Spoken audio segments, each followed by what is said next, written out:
राजकोटमधील शिवाजी महाराजांचा पुतळा 8 महिन्यातच कोसळला आणि त्यावरून जोरदार राजकारण सुरू आहे। लवकरच नवीन पुतळा उभारता यावा म्हणून सरकार दरबारी हालचाली देखील सुरू आहेत। मात्र छत्रपती शिवाजी महाराजांचा हा पहिला पुतळा कुठे, कुणी आणि कसा उभारला माहिती आहे?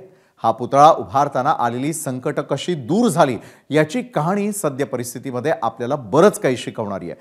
पाहूयात महाराजांच्या पहिल्या पुतळ्याच्या निर्मितीची कहाणी। हा छत्रपती शिवाजी महाराजांचा जगातील पहिला पुतळा तर आहेच, त्याचबरोबर एकाच साच्यात घडवण्यात आलेला एकमेव द्वितीय असा देखील आहे। हा पुतळा उभारायला हवा हे सर्वात आधी मनात आलं ते छत्रपती शाहू महाराजांच्या आणि 1917 साली त्या दृष्टीने प्रयत्न सुरू झाले। छत्रपती शाहू महाराजांनी त्यासाठी बडोद्याचे गायकवाड, ग्वाल्हेरचे शिंदे, इंदोरचे होळकर अशा त्यावेळच्या अनेक संस्थानिकांना एकत्र केलं आणि या पुतळ्याचं भूमिपूजन करायचं ठरलं।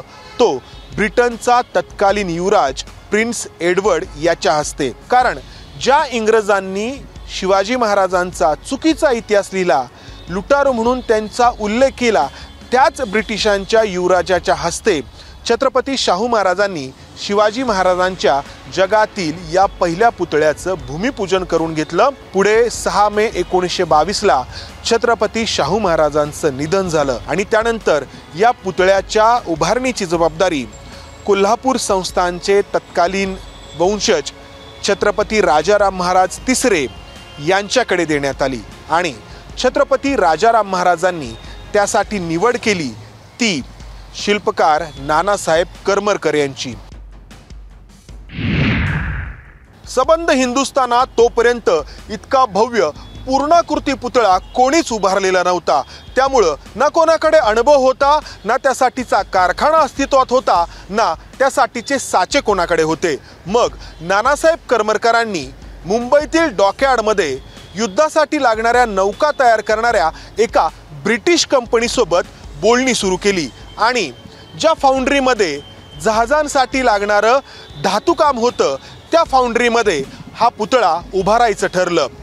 आज आपण छत्रपती शिवाजी महाराजांचे आणि इतरही महापुरुषांचे जे असंख्य पुतळे पाहतो, ते पुतळे त्या पुतळ्यांचे वेगवेगळे पार्ट्स तयार करून एकत्रित जोडले जातात। मात्र त्यावेळी ही शिल्पकला इतकी पुढे गेलेली नव्हती। त्यामुळं हा जगातील पहिला पुतळा उभा करण्यासाठी एकच साचा तयार करायचं ठरलं आणि हा एक साचीपणा, एक संदपणा हेच या पुतळ्याच्या सौंदर्याचं मर्म आहे। तब्बल 16 टन ब्रॉन्झ धातूचा रस या एकाच साच्यामध्ये ओतण्यात आला। 150 कामगार त्यासाठी काम करत होते।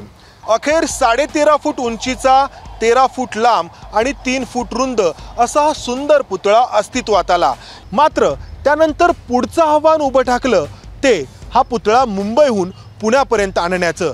कारण मुंबई ते पुणे या रेल्वेच्या प्रवासादरम्यान लागणाऱ्या बोगद्यांमध्ये हा पुतळा उंचीमुळे थटणार होता। त्यासाठी वेगळी विशिष्ट अशी रेल्वेची वॅगन तयार करण्यात आली। रुळांपासून ज्या वॅगनचं अंतर 3 फुटांपर्यंत असतं ते कमी करून 1 फुटांपर्यंत आणण्यात आलं आणि या अशा वेगळ्या वॅगनवरती हा पुतळा बसून 10 जूनला 50 कामगारांच्या सोबतीने या पुतळ्याचा मुंबईहून पुण्याच्या दिशेने प्रवास सुरू झाला। त्यावेळी शिवजयंती 16 जूनला साजरी होत होती।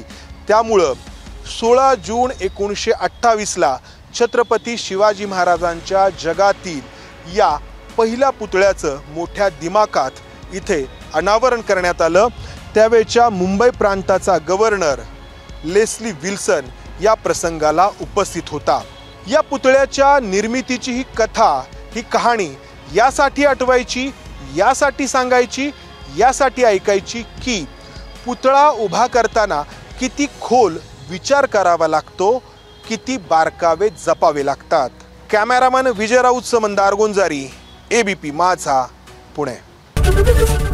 एबीपी माझा, उघडा डोळे बघा नीट।